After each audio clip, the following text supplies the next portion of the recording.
Hi guys, Jeffrey Grossman here. In my last video, I gave you access to a free PDF download of my 12-month marketing calendar. You were able to see the kinds of things that I've done in my practice on a daily, weekly, monthly, quarterly, and annual basis. Also in last week's video, I talked about the 3E rule. And the 3E rule is this: every month you need to be doing 3 different techniques to get new patients into your practice every single month. Those things could be doing a health fair, a health talk, a healthcare class, a new patient orientation class, doing a networking event, patient appreciation day, networking dinner. There are so many different things that you could be doing to grow your practice. What are you doing each month to get new patients into your practice? I'm going to go into 3 marketing techniques every single practitioner needs to be incorporating into their practice. And that is a report of findings, a acupuncture happy hour 2022 technique, and patient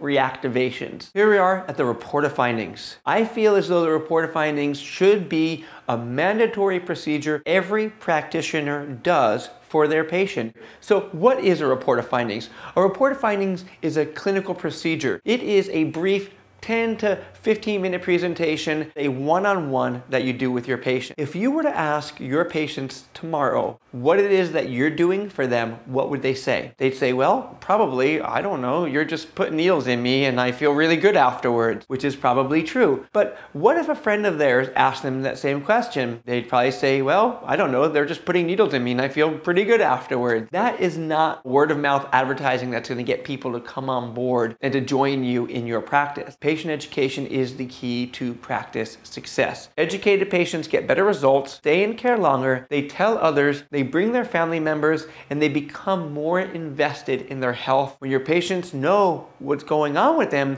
they connect with you a little more deeply and they trust you a little more. A report of findings also answers the 5 questions. Your patients want to know what's going on with them even if they never ask. They want to know the answer to these 5 questions even if they never ask you about them. And the 5 questions are this. They want to know what's causing their problem. They want to know how you can help them, how long it'll take, how much it'll cost, and how will their insurance pay for it. These 5 questions are super important for every practitioner to answer regardless of whether or not their patients actually come out and ask those questions. And when you give a report of findings, you will be touching upon each of these 5 questions and giving them the answers that they want, even though they're not asking you about them. So here's the report of findings forms that I use in my practice. This is the report of findings, this is the care plan and the financial policy. So basically, here's what I do. At the first visit, I gather all diagnostic criteria. I check the pulse, the tongue, muscle testing, do abdominal palpation, ask my questions, and so on.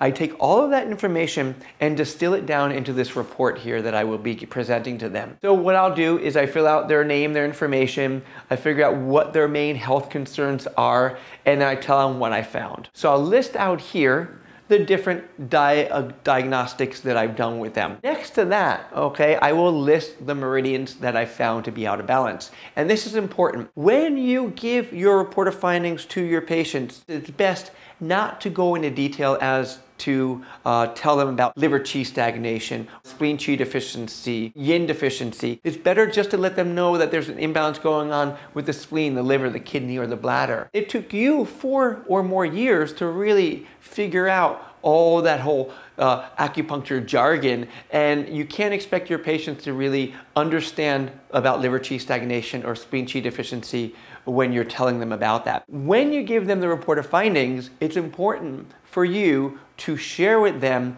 the idea that you're just going to be talking about the organs that are imbalanced. What I'll do is I will list out, let's say with the pulse, let's say there's a little spleen qi deficiency, a little liver qi stagnation, a little kidney imbalance, and bladder imbalance going on. Let's say I'm finding out all of these imbalances going on during my diagnosis here. So what I'll put here is I'll put spleen, liver, kidney, bladder. Okay, let's say that's what I found with the pulse, spleen, liver, kidney, bladder. Let's say over here I found with the tongue that there's an imbalance, you know, the spleen is showing up on the tongue, the kidney is showing up on the tongue, the lung is showing up on the tongue, and so on. I'll just list them out here: spleen, kidney, lung, so on. I do that for each and every one of these.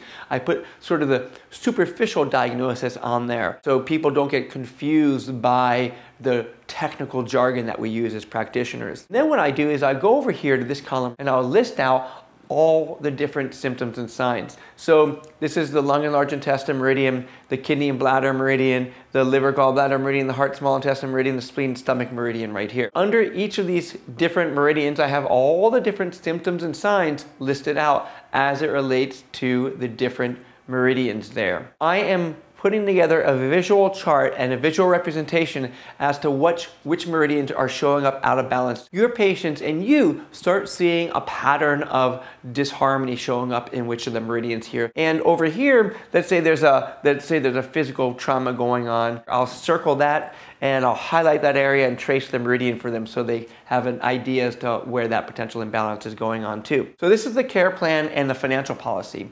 And this is what this is the part 2 of the report of findings. So part 1 of the report of findings is, here's what's wrong with you. Okay, you've got back pain, stomach pain, headaches.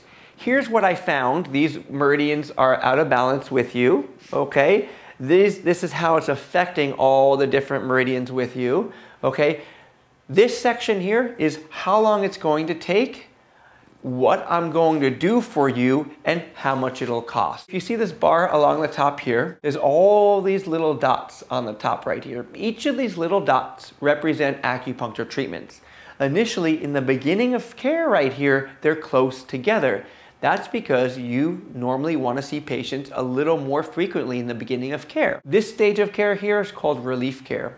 In relief care, visits are more frequent because you want to get people out of pain quickly. As people progress in care, they go to this phase of care called corrective care.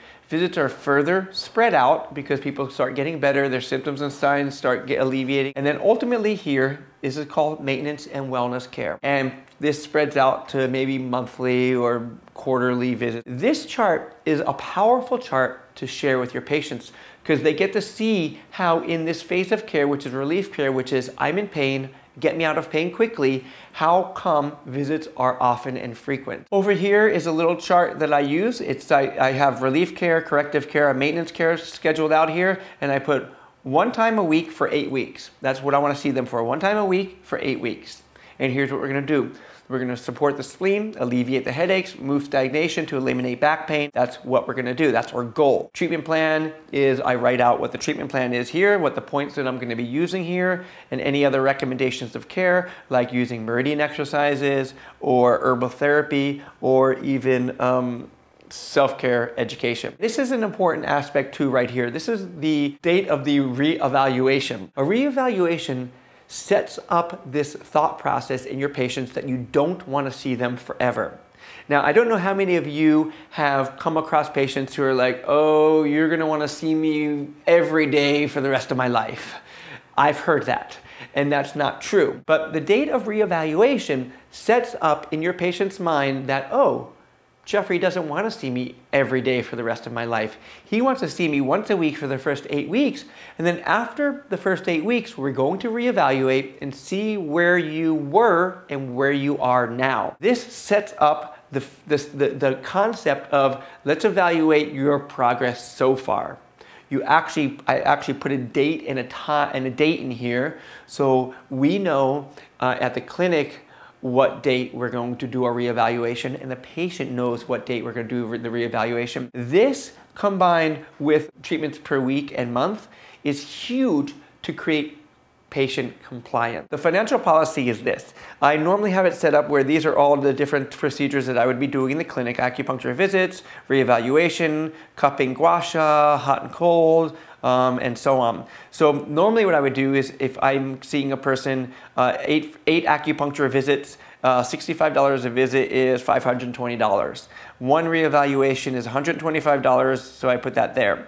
I'm going to do 2 self-care exercises. I charge $20 per self-care exercise, $40. 2 herbal treatments, $20, $40. This is their whole estimated health care investment right here. $725 is what they would invest for their entire healthcare. What this does, this makes it so there are not surprises to your patients when they come see you for care. So what this does is this allows your patients to actually see what their investment is going to be. In this section here, if your state allows you, or if your insurance plans allows you to offer discounts, then this is helpful for you here. You can set people up on a monthly plan, which means that they could pay at the first and second week of the month. They would pay X amount of dollars, whatever you decide. Let's say it's $725 and you divide it up over, 7 months. So you would have them pay $100 and something a month in order to reach this goal. Prepayment plan, if they pay up front, usually you might give them a maybe 10% discount or something like that. And the time of service plan means that they would just pay you whatever it is that you're doing at that time of service. So they would choose what plan they want. And then on the bottom here, you would sign, and then they would sign, and then this would tear off, go into their file, and and you would send them home with a copy of this as well. So that's pretty much it for the report of findings. It's pretty easy. When I do my report of findings, it takes me probably about 15 minutes or so to put together this whole report for people, maybe even less than that, because I've been doing it for a long time now. So it probably takes me about 10 to 15 minutes to put this report over to them. And it probably takes me about 10 to 15 minutes to deliver this to my patients.